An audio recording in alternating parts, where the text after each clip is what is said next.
Something else that Jesus says. That was in Matthew 21:37. Let's have a look at Matthew 25:41. Then he will say to those on his left, "Depart from me, you who are cursed, into the eternal fire prepared for the devil and his angels. For I was hungry, and you gave me nothing to eat." Remember that Joseph's brothers are eating, sitting down while he is in the pit. Did they give him any food? No. Did they give him any water? No. There is someone that is in a prison and nobody cares. I was hungry and you gave me nothing to eat. I was thirsty and you gave me nothing to drink. I was a stranger and you did not invite me in. He came from afar. Instead of inviting him to eat with them, they separated him, segregated him. I needed what? Clothes. Why? Because he was naked. And Jesus was naked at the cross. Did anyone offer him, "Look, how about you have my tunic, have my clothes"? Someone, please. You know, I had to think about it. That if I was at the foot of the cross and seeing what I see, would I have taken my robe and given it to cover a dying, naked person, even if it was not the Son of God? Would I give the dignity to someone? Would I have done it? Or I would just look in awe and say, "What an atrocity." Shake my head. And that's what it says in Isaiah. They shook their heads and walked away. I was hungry. I was thirsty. I was a stranger. I was in clothes. You did not clothe me. I was sick and in prison, and you did not look after me. Isn't it the story of Joseph? Isn't it the story of Jesus?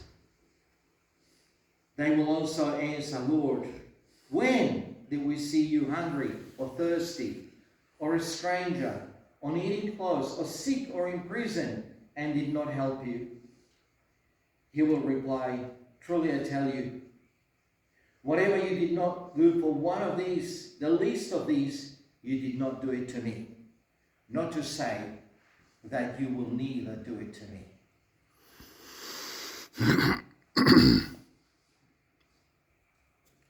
The story continues. Joseph goes to Egypt. He becomes king.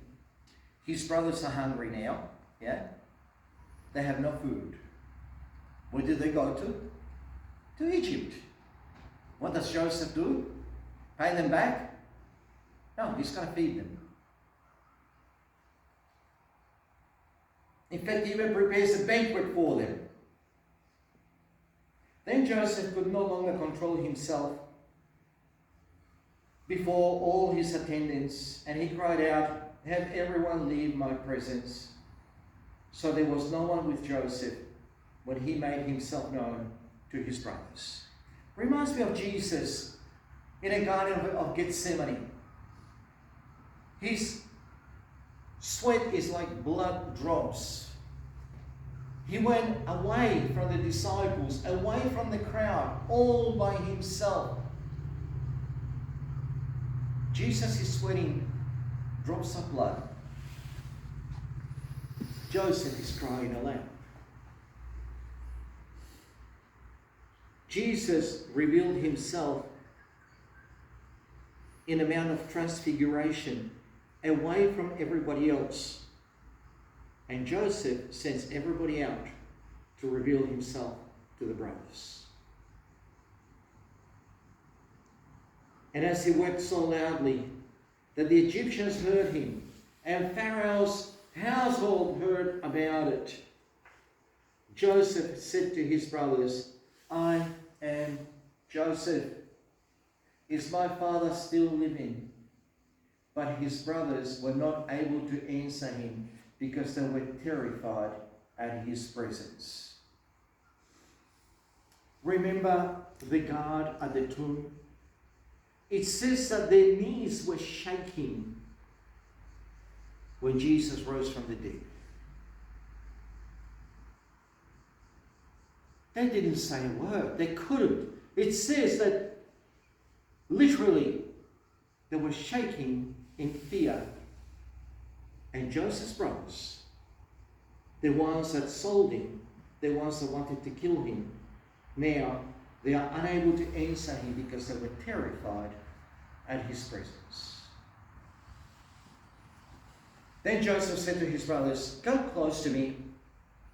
When they had done so, he said, "I am your brother Joseph, the one you sold into Egypt. And now do not be distressed, and do not be angry with yourselves for selling me here, because it was to save the lives that God sent me ahead of you." Isn't that what Jesus did?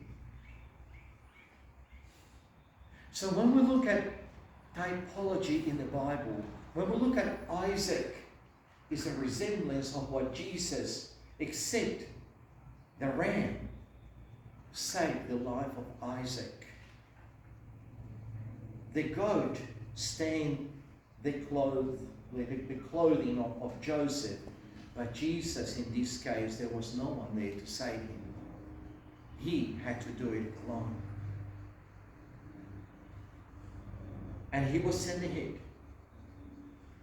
Let's have a look at some prophecy. Zechariah 12:10. It says that I will pour out on the house of David and in the inhabitants of Jerusalem a spirit of grace and supplication. They will look on me, the one they have pierced, and they will mourn for him as one mourns for their one and only child, and grieve bitterly for him as one grieves for the firstborn. This is coming.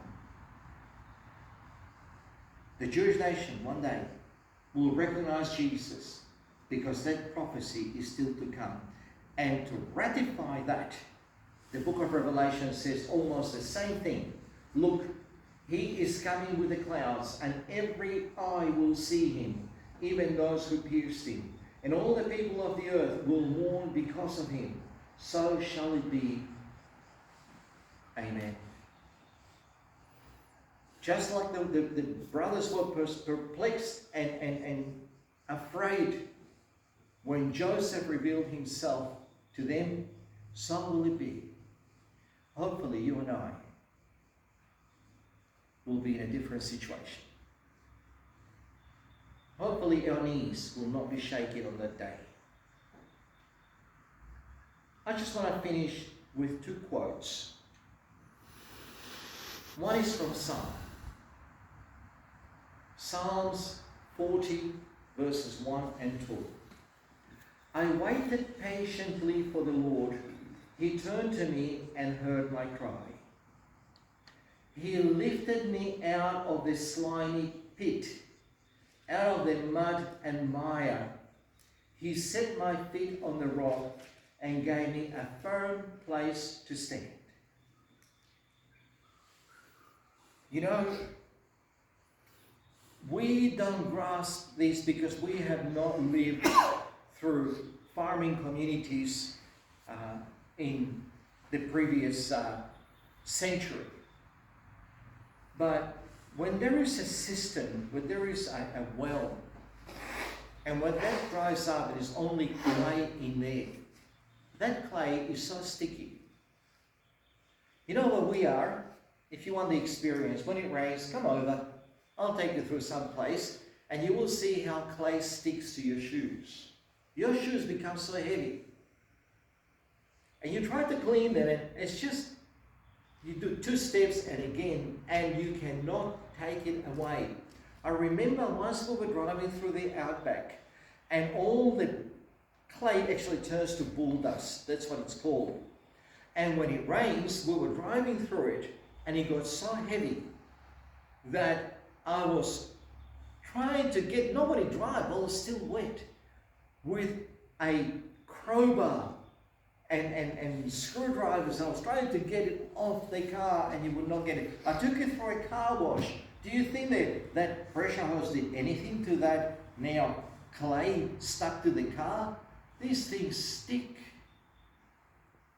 And unless someone takes that clay from me, that will stick to me. You cannot, when you are in clay to your waist, there's no way knowing that you can pull yourself out. That's holding you like glue. There's only one way. You need someone to help you. Let's have a look at Jeremiah. That's what happened to him. Then Jeremiah 38, verse 4 onwards. Then the officials said to the king, this man should be put to death. They're talking about Jeremiah. He is discouraging the soldiers who are left in this city, as well as all the people.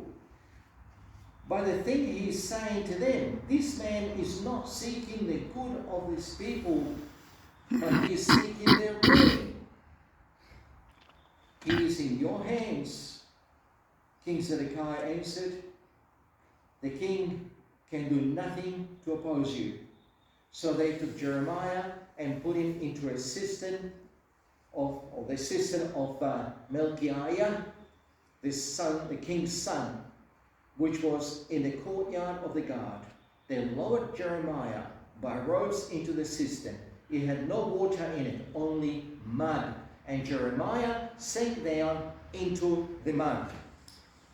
And unless there was an Ethiopian that came to rescue him, and you can read the story, it's quite explicit. It said that he had to go and look for rags around the kingdom, around the palace, because they had to put under his arms all the old rags. Because of the force, they could not lift him.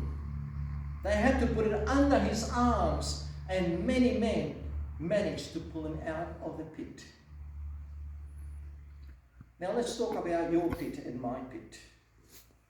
Who can take you out of your pit, my pit? And sometimes we say, someone else's pit is a little bit better than mine. You know, there are many pits, many types. Some even look comfortable. There is a pit of sickness. When someone says, the doctor looks you square in the eye and it says, I'm sorry, but you got cancer and I don't think that you have any hope. That's what the doctor told me. And he told me about this medical way that I couldn't understand. And I said, I'm sorry, Dr. Hagos, could you please tell me in English? And so he stood up. We was both sitting there. He stood up, looked at me square in the eye, and he said, I'm sorry to tell you, but you got cancer, and I'm not sure I can help you. Now, that's a pit. Who's going to help you out of that one? And there is a pit also of wealth. Some people cannot get out. They're just going to get deeper and deeper. And I know that some people will say, you know, I'm in the pit of poverty. Nothing to eat, nothing to drink, no clothing. And there are many people that are like that. Homeless. And they say, I would just swap with your pit of wealth just for a little while. I'd like a break. You know those that watch the movie The Fiddler on the Roof? And Topol is looking up and saying, I know that we are the chosen people. I know that we are God's people. But sometimes, and he was going through an enormous persecution and hardship. And he's telling God, but sometimes, could you choose someone else? Because your choice for us is only persecution and hardship. The pit. I think I told this story. I'm going to say it again. I think it fits. Because sometimes we feel that someone else's pit is a little bit better than mine. There was this guy that had a very, very long cross. But very, very long.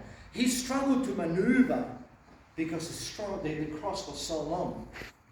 His cross was so long that he could not go to watch a movie. He could not even get into a shopping centre. It was like really, really long. Like a semi-trailer. Unusually long cross. And that restricted him from going to many places.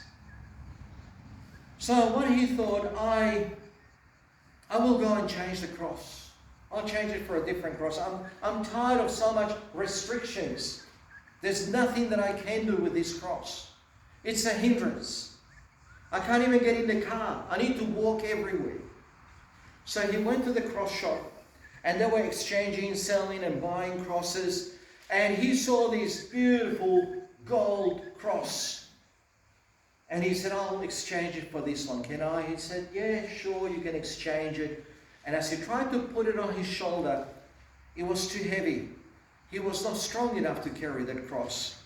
So he said, no, I'm sorry. And he kept looking, and he found many different crosses, but each one had something with it. Finally, he found a cross that was made out of roses. And when he put it on his shoulder, the thorns of the roses were hurting his fragile skin. So what he did, he exchanged it. As soon as he walked out, he came back and he said, you know what? Just give me my cross. I'll fix it. He went to a hardware store, got his old long cross, and he bought a saw. And he cut it down. Comfortable size. Now he was perfect size. He could have it in the car. He could go anywhere where he wanted. It just would not be a hindrance, not to him, not to others. Except that one day he go to a big chasm, and the cross that he had would have been enough for him to cross from one side to the other. But now the cross that he cut down could not help him.